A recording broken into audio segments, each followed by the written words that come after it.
নমস্কার সবাইকে। আমার চ্যানেলের নতুন একটি ব্লগে আপনাদের সবাইকে স্বাগত জানাই। আশা করি সবাই খুব ভালো আছেন, সুস্থ আছেন। আজ শুক্রবার, ঘড়িতে এখন সকাল ৬টা মতো বাজে। দেখলেন তো বাইরে কিরকম অন্ধকার হয়ে আছে। চলে এলাম রান্নাঘরে, আর এসেই মেয়ের টিফিন তৈরি করছি। বহুদিন পর গরমের ছুটি শেষ হয়ে তিথির আজ প্রথম দিন স্কুল। স্কুল, নতুন ক্লাস, নতুন বন্ধু, নতুন বই খাতা, সবকিছু।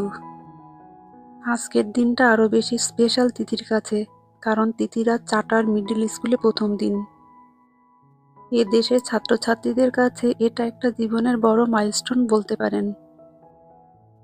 আজ যেহেতু তিথির স্কুলে প্রথম দিন, তাই ভাবলাম তিথির স্কুলে টিফিনের জন্য একটু ফ্রেঞ্চ টোস্ট বানিয়ে দিই।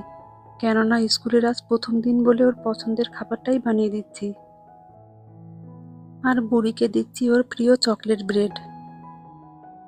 বেশিক্ষণ সময় লাগবে না এই টোস্ট করতে। তিথির স্কুল তো আগে, এই জন্য তিথির টিফিনটা আগে করে নিচ্ছি। ঘুম থেকে উঠেই তিথিকে আমি ডেকে এসেছি। ও যাবে ৬টা ৪০ নাগাদ। ৬টা ৫০-এ বাস। যেখানে আমরা থাকি বাসটা সেখানে আসে না। এখান থেকে একটু এগিয়ে গিয়েই একটা চার্চ আছে, ওখানেই বাস আসবে। একটা ডিম দিয়েছি, এর মধ্যে একটুখানি দুধ, একটুখানি চিনি ও সামান্য একটু নুন দিয়েছি। ডিমে সামান্য দুধ দিলে ব্রেডটা একটু নরম হয় আর স্পঞ্জিও হয়। ফ্রাইং প্যানে অল্প একটু বাটার দিয়ে এবার ব্রেডগুলো ডিমে ভিজিয়ে দিয়ে দিচ্ছি। তিথির একটু টেনশনই হচ্ছে। এই স্কুলে সব কিছুই তো নতুন। নতুন ক্লাস, নতুন স্কুল, নতুন বন্ধু, নতুন টিচার, সব কিছুই নতুন করে অ্যাডজাস্ট করে নিতে হবে। আগে আমরা যেখানে ছিলাম সেখানে স্কুল ডিস্ট্রিক্ট অতটা ভালো ছিল না। স্কুল ডিস্ট্রিক্ট ভালো না হওয়ার জন্য পুরনো অ্যাপার্টমেন্ট ছেড়ে দিয়ে এখানে আসতে হয়েছে। এখন যেখানে আছি সেখানকার স্কুল ডিস্ট্রিক্ট খুবই ভালো। ব্রেডগুলো ফ্রাই হয়ে গেছে, এদিকে টিফিনটাও রেডি। সকাল এখন ৬টা ৪০ মতো বাজে। তিথি বেরিয়ে পড়েছে। ওর বাবাই ওকে বাস স্টপ অবধি ছেড়ে দিয়ে আসছে। গাড়িতে ৫-৭ মিনিটের মতো লাগবে। এই মেয়েদের স্কুল খোলার পর ওর বাবার অনেক কাজ বেড়ে গেল। প্রায় ২.৫ মাস ছুটির পরে আজকে প্রথম স্কুল। তিথির জীবনে আজকে গুরুত্বপূর্ণ একটা দিন। আজকে থেকেই তিথির জীবনের নতুন অধ্যায় শুরু হতে চলেছে। বাইরেটা দেখছেন তো, ভোরের মৃদু আলো সবে ফুটতে শুরু করেছে। ভোরের আলো ফুটলেও সকালটা এখনো পুরোপুরি হয়নি। চলুন ভিতরে যাওয়া যাক, গিয়ে আবার বুড়ির টিফিন তৈরি করা আর বুড়িকে রেডি করা। অনেক কাজ বাকি আছে। চলে এসেছি রান্নাঘরে। আমি এখন বুড়ির টিফিন রেডি করছি। সেই একই টিফিন, কালকে যেটা দিয়েছি, সেই চকলেট ব্রেড। এটা ও খুব ভালো খায়। ওকে এমন কিছু দিতে হবে যেটা ও ভালো খায়, না হলে এই ৬-৭ ঘন্টা না খেয়ে কাটিয়ে দেবে। বুড়ির স্কুল থেকেও লাঞ্চ দেবে, কিন্তু ও খাবে কিনা কে জানে। ওর স্কুলের টিচার বলেছে যেটা ও ভালো খায় সেটা একটু দিয়ে দিতে। ওকে নিয়ে একটু চিন্তা হচ্ছে। কালকেও ঠিকঠাক খায়নি, আজকেও খাবে কিনা কে জানে। ব্যাস, আমার টিফিন রেডি হয়ে গেছে। এদিকে বুড়ি আর ওর বাবা বেরিয়ে পড়েছে। বুড়িকে ড্রপ করে তারপর ওর বাবা অফিসে যাবে।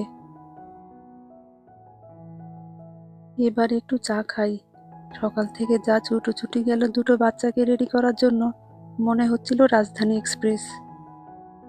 এর মধ্যে একটু আদা কুচি, একটু গোলমরিচ, একটু লবঙ্গ গুঁড়ো দিয়ে দিচ্ছি। ওই কাড়া টাইপেরই বলতে পারেন। হালকা একটু ঠান্ডা পড়েছে। এই হালকা ঠান্ডায় আদা দিয়ে চা খেতে ভালোই লাগে বলুন। এবার ধীরে সুস্থিতে এই চা খেয়ে আমার প্রথম কাজ হচ্ছে অ্যালার্ম সেট করা। কারণ দু মেয়েরই দুটো টাইমে ছুটি হয়, তাদের দুজনকে দুরকম টাইমে আনতে যেতে হবে। একটা চা মাকে দিয়ে আসি। সকালবেলায় ওদের ঘুম থেকে তোলা, তার আগে আমার ওঠা, এই সময় ধরে ধরে অ্যালার্ম সেট করতে হবে। সংসারে টুকটাক কাজকর্ম করে এসেছি রান্না করতে। আজকে একটু মাংস করছি আর একটু ডাল করব, ব্যাস এতেই হয়ে যাবে। দু মেয়েরই চিকেন খুব প্রিয়। তিথিকে তো সকালবেলা ওর বাবাই বাস স্টপে দিয়ে আসে, এসে নিজে রেডি হয়ে বুড়িকে রেডি করে ওরা বেরিয়ে যায় এই 8:40 নাগাদ। বুড়ির স্কুল আবার ওর বাবার অফিসের কাছেই। বুড়িকে 3:30 নাগাদ পিক আপ করতে যায়। তিথির বাস আসে 3টে নাগাদ। টাইমটা এমন, ওর বাবা ওকে নিয়ে আসতে পারবে না। তিথিকে আনতে গেলে ওদিকে আবার বুড়ির লেট হয়ে যাবে, তখন খুব সমস্যা হয়ে যাবে। তিথির বয়সী বাচ্চারা একা একা চাইলে বাড়ি আসতে পারে, কিন্তু বুড়ির বয়সী বাচ্চাদের একা একা ছাড়া হয় না। ওখানে গার্জেনকেই যেতে হয়, মানে মা বাবাকে বাচ্চাদের পিক আপ করার জন্য যেতে হয়। তাই বুড়ির ছুটির সময় মাথায় রাখতে হয়, ওটা একদম দেরি করা চলে না। তেলে জিরে, শুকনো লঙ্কা, গোটা গরম মশলা ফোড়ন দিয়ে পেঁয়াজটা দিয়ে দিয়েছি। পেঁয়াজটা ভাজা হয়ে গেলে এর মধ্যে একে একে আদা রসুন বাটা, একটু হলুদ, একটু জিরে গুঁড়ো, একটু ধনে গুঁড়ো, একটু লঙ্কা গুঁড়ো ও পরিমাণ মতো নুন দিয়ে দিয়েছি। আমার মশলাটা কষানো হয়ে গেছে, এরপর চিকেনের লেগ পিসগুলো দিয়ে দিচ্ছি। তো আমি তিথিকে নিয়ে আসবো, হেঁটে আমাদের বাড়ি থেকে 8 ঘন্টার মতো লাগবে। আর এখানে তো পাবলিক ট্রান্সপোর্টের ব্যবস্থা নেই, তাই হেঁটে গিয়েই আনতে হবে। হাঁটা ছাড়া আর কোনো উপায় নেই। ভালোই হলো, আমার হাঁটাও হয়ে যাবে আর ওকে আনাও হয়ে যাবে। কিন্তু তিথিরই খুব কষ্ট হয়ে যাবে, সেই সকালে বেরিয়েছে আর ক্লান্তও থাকবে, আবার এতটা পথ হেঁটে আসতে হবে। আজ আবার ঘরটা বড্ড খালি হয়ে গেল। এই 2.5 মাস ধরে মেয়েরা বাড়িতে ছিল, ঘরটা পুরো গমগম করতো। এই স্কুল শুরু হয়ে গেল, মানে 6-7 ঘন্টা ঘরটা একদম ফাঁকা। আমার আবার একাকিত্ব জীবন শুরু হয়ে গেল। সংসারের সব কাজ সামলে যখন একা থাকি, তখন খুবই অসহায় নিঃসঙ্গ বোধ করি। এখন তো শাশুড়ি মা আছে, তার সঙ্গে দুটো কথা বলতে পারছি, কিন্তু শাশুড়ি মা যখন চলে যাবে তখন খুবই অসহায় হয়ে পড়ব। আমার রান্না হয়ে গেছে, এবার শাশুড়ি মাকে খেতে দিয়ে দিই। আর এদিকে তিথিকে আনতে যাওয়ারও সময় হয়ে এলো। তো চলুন, হয়ে গেছে, বেরিয়ে পড়েছি আমি। আজকের ওয়েদারটা খুবই ভালো। বাইরেটা দেখছেন, কি সুন্দর আলোয় ঝলমল করছে চারিদিকটা। কি সুন্দর ফুলগুলো ফুটে রয়েছে, দেখতে কি ভালোই লাগছে বলুন। চলে এসেছি তিথির বাস স্টপে। ওই যে দূরে গাড়িগুলো দেখছেন, সবাই ওয়েট করছে বাচ্চাদের নেওয়ার জন্য। এটা একটা চার্চ, এখানে প্রতি শনি রবিবার উৎসব হয়, খুবই লোকজন হয়। আপনাদের একদিন ঘুরে দেখাবো।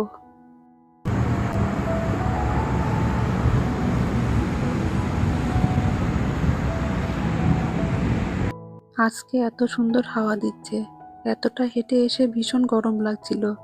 আর এখানে কোথাও বসার জায়গা নেই, খুবই কষ্ট হচ্ছিল। এখন বেশ ভালো লাগছে।